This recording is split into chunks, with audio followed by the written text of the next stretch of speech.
Mahad MIDCतील blue jet healthcare कंपनीतील स्फोटात मृत्यू झालेल्या 11 कामगारांच्या कुटुंबियांना प्रत्येकी 5 लाख रुपयांची शासकीय मदत देण्यात आली। मंत्री भरत गोगावले यांच्या हस्ते महाड प्रांत कार्यालयात धनादेशाचे वितरण करण्यात आले। मंत्री भरत गोगावले यांच्या पाठपुराव्यानंतर शासनाने ही मदत मंजूर केली। काही लाभार्थ्यांना धनादेशाचे वाटप करण्यात आले। उर्वरित कुटुंबियांनाही लवकरात लवकर मदत देण्याचे आदेश प्रशासनाला देण्यात आले। यावेळी प्रांताधिकारी पोपट ओमासे आणि तहसीलदार महेश शितोळे उपस्थित होते। 3 नोव्हेंबर 2023 ला एक मोठा अपघात झाला होता। कंपनीमध्ये स्फोट होऊन त्यावेळेला 11 कामगार जळून मृत्युमुखी पडले होते आणि त्यावेळेला मी उद्योग मंत्री उदय सामंत आले होते, आमचे तहसीलदार होते, प्रांत सगळेच आमचे अधिकारी वर्ग होते आणि त्यावेळेला आम्ही मागणी केली होती की यांना 5-5 लाख रुपयाची भरपाई द्यावी आणि कंपनीकडून जी काही मिळेल ती। तर अशा प्रकारे कंपनीने काहीतरी 30 लाख रुपये त्यांना दिले प्रत्येकी आणि मग आम्ही गव्हर्नमेंटच्या तर्फे आपल्या शासनातर्फे 5 लाख रुपयाची मागणी केली होती। ती 8 दिवसापूर्वी चेक आले आणि ते आज आम्ही आमचे प्रांत तहसीलदार इतर आमचे पदाधिकारी यांच्या समेत आता जवळजवळ 7-7 कुटुंबांना आता ते चेक दिलेत। बाकी 4 कुटुंब राहिलेले आहेत, काही बाहेरचे आहेत, UP बिहार मध्य प्रदेशचे, त्यांना बोलून हे चेक देतील आणि आम्ही आमचं कर्तव्य पार पाडलेलं आहे। मुंबई गोवा राष्ट्रीय महामार्गावर नागोठणेजवळील सुकेळी खिंडीत पुराचं पाणी साचल्याने दोन्ही दिशेची वाहतूक विस्कळीत झाली। काही काळ महामार्ग वाहतुकीसाठी बंद ठेवावा लागला। मुसळधार पावसामुळे सुकेळी खिंड परिसरात रस्त्यावर मोठ्या प्रमाणात पाणी साचलं। त्यामुळे मुंबईहून कोकणात जाणारी तसंच कोकणातून मुंबईकडे जाणारी वाहनं लांबच लांब रांगेत अडकलेत। परिसरात मोठी वाहतूक कोंडी झाली। रायगड जिल्ह्यात सुरू असलेल्या मुसळधार पावसाचा फटका ताम्हिणी घाटालाही बसलाय। पुणे रायगडला जोडणाऱ्या ताम्हिणी घाटात रस्त्यावर मोठ्या प्रमाणात पाणी साचल्याने वाहन चालकांना जीव धोक्यात घालून प्रवास करावा लागतोय। सततच्या पावसामुळे ताम्हिणी घाटातील अनेक ठिकाणी रस्त्यावर पाणी साचले, त्यामुळे वाहनांची गती मंदावली आहे। काही ठिकाणी वाहतूक कोंडीची परिस्थिती निर्माण झाली। प्रशासनाने वाहन चालकांना आवश्यक ती खबरदारी घेऊनच प्रवास करण्याचे आवाहन केले। राज्यभर स्मार्ट मीटरच्या अंमलबजावणीवरून वाद सुरू असतानाच यवतमाळ जिल्ह्यातील आर्णी तालुक्यातील बोरगाव इथं धक्कादायक प्रकार समोर आलाय। नवीन वीज जोडणीसाठी अर्ज केलेल्या ग्राहकाच्या घरी स्मार्ट मीटर कार्यान्वित होण्यापूर्वीच वीज बिल पोहोचल्याचा प्रकार उघडकीस आलाय। बोरगाव येथील सुरेश आडे यांनी सुमारे 3 महिन्यांपूर्वी नवीन वीज जोडणीसाठी अर्ज केला होता। गुरुवारी त्यांच्या घरी स्मार्ट मीटर बसवण्यात आला, मात्र मीटर अद्याप कार्यान्वित झालं नसतानाच त्यांच्या नावावर तब्बल 1070 रुपयांचं वीज बिल आल्यानं कुटुंबाला धक्का बसला। मीटर सुरूच झालं नाही, वीज बिल वापरलेलाच नाही वीज, तर मग हे बिल कशाचं, असा सवाल सुरेश आडे यांनी केलाय आणि त्यांच्या पत्नी पार्वती आडे यांनी उपस्थित केलाय। या घटनेमुळे स्मार्ट मीटरच्या बिलिंग प्रक्रियेबाबत प्रश्नचिन्ह उपस्थित झालेत। आम्ही का कुडमातीचं घर आहे आमचं, ते मीटर नाही का 3 महिने झाले भरून अर्ज कहावा आम्ही, तो याने का आता मीटर याला संग तो बिल याला त्याचा संग आम्हाला कुडमातीच रोज मजुरी आहो आम्ही। बिल किती आला? 1070 रुपये। मीटर चालू झाला नाही, चालू नाही झाला, व्हायचंच आहे। कल्याण डोंबिवलीसह परिसरात गेल्या 4 दिवसांपासून सुरू असलेल्या मुसळधार पावसाचा परिणाम आता उल्हास नदीवरही दिसून येतोय। नदीच्या पाणी पातळीत वाढ झाल्याने प्रशासनाने परिस्थितीवर बारकाईने लक्ष ठेवलंय।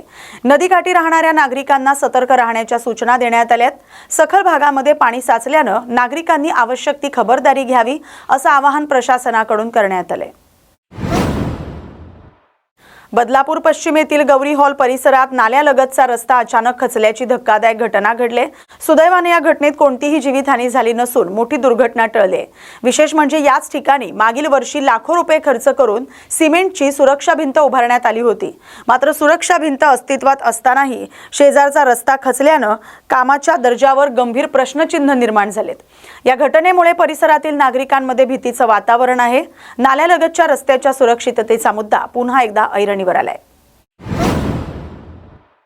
भिवंडीत मुसळधार पावसामुळे सखल भाग जलमय झाल्याने नागरिकांचे मोठे हाल झालेत।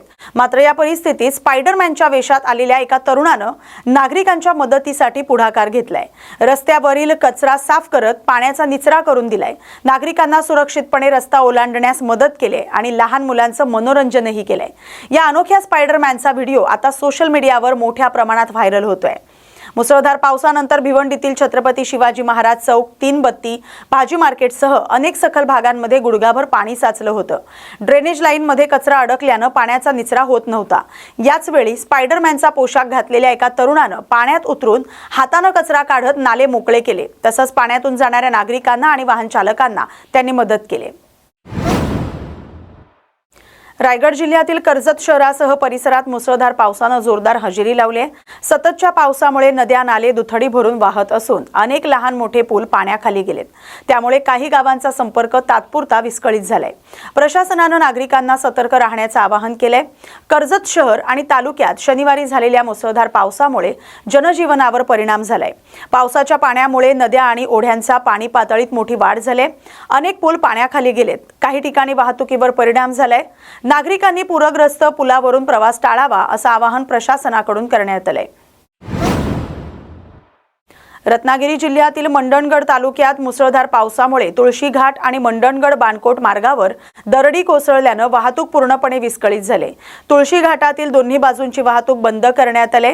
राष्ट्रीय महामार्ग क्रमांक 965 वर देखील मातीचा मोठा ढिगारा साचलाय.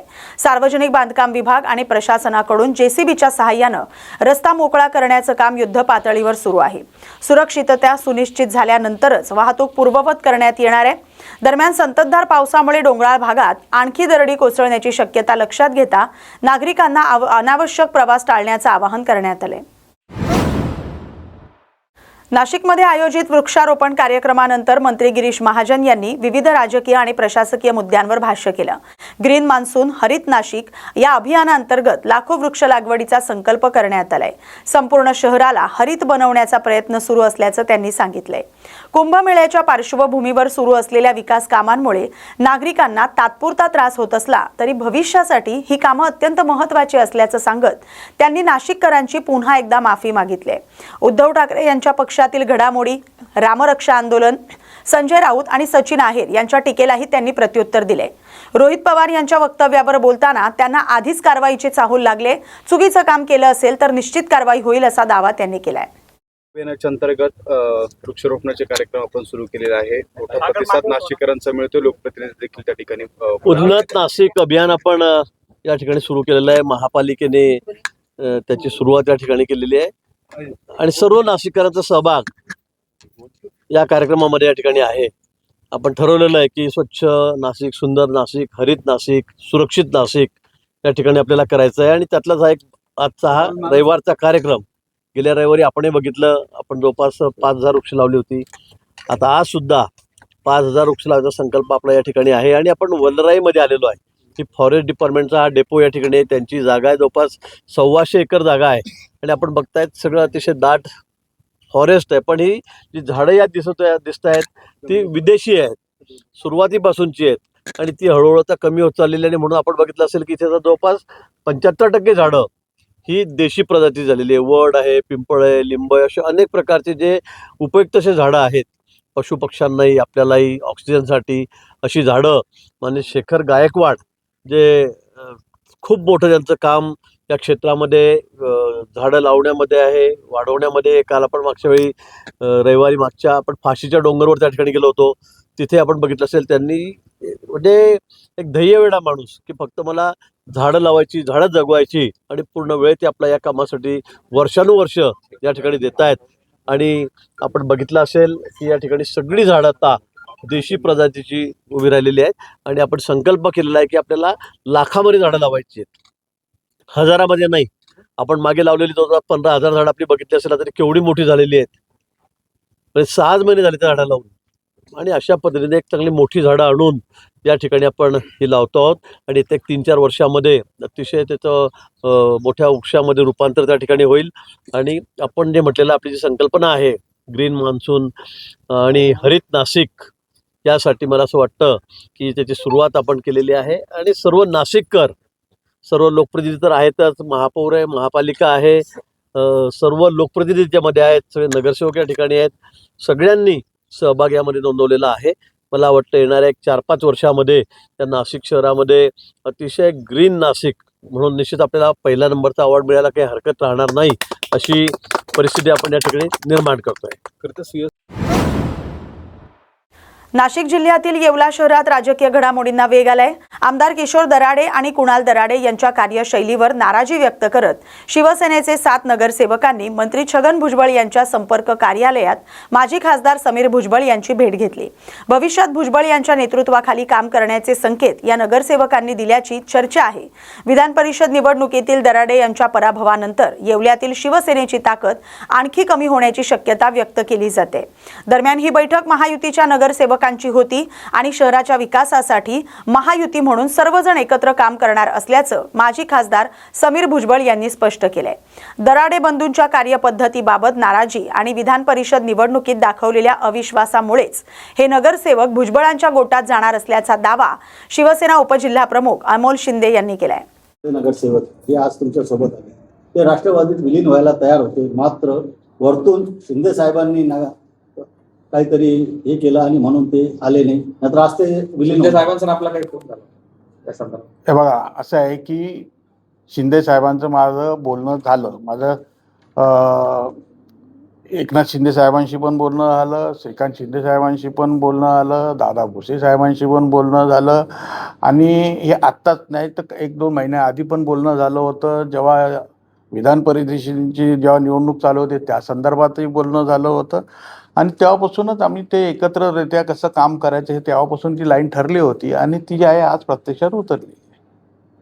या बातमीसोबतच बातम्या गावाकडच्या मध्ये आता इथेच थांबतोय. अशाच महत्त्वाच्या बातम्यांसाठी पाहत राहा न्यूज मराठी 24/7. नवा भारत, नवा विचार.